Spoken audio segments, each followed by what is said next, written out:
Hello. Lately, I've been meeting someone truly warm-hearted. Where else could you find such a comforting person? I'm well aware that, as a married man, this isn't right. But I can't bear the thought of losing such a precious woman, and am struggling with how to control my feelings. I'm a father of two. I grew up as the youngest of three siblings in a family considered blessed at the time. Both of my parents graduated from four-year colleges and were prominent business figures in our community. My mother supported my father's business while raising us, ensuring we lived comfortably. We always had better school supplies and clothes compared to other kids. Due to the thriving family business, we had a housekeeper living with us since my mother couldn't manage the household work and take care of three children on her own. I ended up attending the most prestigious university in our area, where I met my wife through a student club and started dating. After landing my first job, we got married. She was my first love. I lived my life knowing only her until I made a significant mistake. Shamefully, I had an affair with another businessperson I met at a gathering. We had a son first, then a daughter, and I worked hard to raise them. I was doing well in my job, earning a decent income, and my children were growing up healthy, which made me greedy. We moved to a renowned school district, and my wife began homeschooling our children using her major. I was successful in my company, receiving raises and doing well at work. However, large corporations have an abundance of talent. Suddenly, I was faced with a notice suggesting voluntary resignation. I was at an age far from considering retirement as my last job. Around this time, a distant relative of my wife, who worked as a public servant, gave us a tip about a government project that would be a hit but required a certification. We were advised to study online and get certified. Life is unpredictable, so my wife and I both got our certifications. Then, I applied for voluntary retirement and received 3 years' worth of salary plus severance pay, which was enough to live on. For the first time, I received a business registration certificate.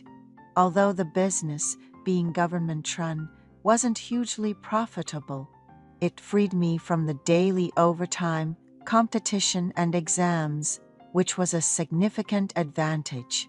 Becoming a boss for the first time, I realized how much I didn't know, but by attending meetings with peers in the same industry, I started to exchange information and learn.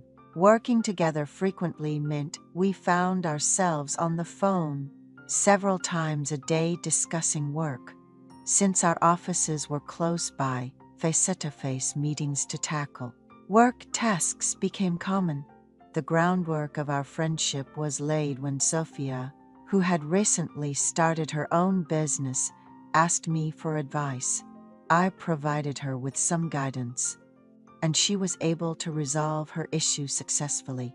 She expressed her gratitude by offering to buy me dinner, mentioning how she had been struggling alone, with no one to turn to for advice since her business was still in its infancy.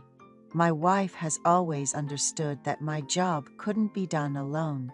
Despite holding a certification, she had never worked in the field herself, but I kept her updated on every detail, so she was understanding whenever I went out for drinks with other business owners in the evenings.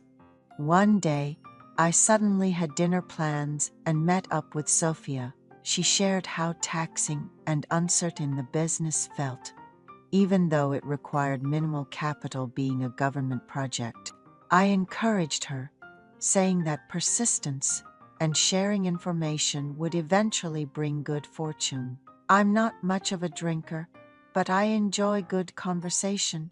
Sophia confided in me that her husband had been unemployed for a year which was tough because they had growing kids and expenses were piling up. She had started the business out of necessity, but felt let down because her husband wasn't contributing to household chores or childcare. He was once hardworking, but had become disillusioned after losing his job. She lamented about the struggle of managing work, household chores, and taking care of the family's needs all by herself. Yet she tried to keep a calm front for her sensitive children. I empathized with Sophia, discussing the pressures of being a provider. Her husband was likely struggling with the lack of job opportunities and becoming increasingly irritable. I reassured her, understanding her husband's perspective and acknowledged her diligence at work. Sometimes a meal and a conversation are all it takes to alleviate stress, I told her. As the alcohol flowed, Sophia opened up even more. She mentioned how, despite any marital issues, sleeping in the same bed could bring reconciliation, but they had been sleeping separately. My wife, busy with tutoring and consulting with other parents, barely had time before she was off to sleep in our shared space.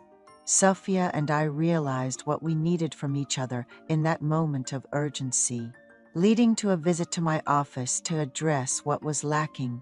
Since then, Sophia and I have maintained a comfortable relationship. I've heard that workplaces can often be the starting point for affairs. Sophia has become like an office wife to me, a first in my life. We both understand the importance of protecting our respective families. Yet the affection remains unchanged. Sophia is 5 years my senior and occasionally calls me brother, which I know shouldn't happen. But I find it hard to resist her charm and wonder how to manage these feelings.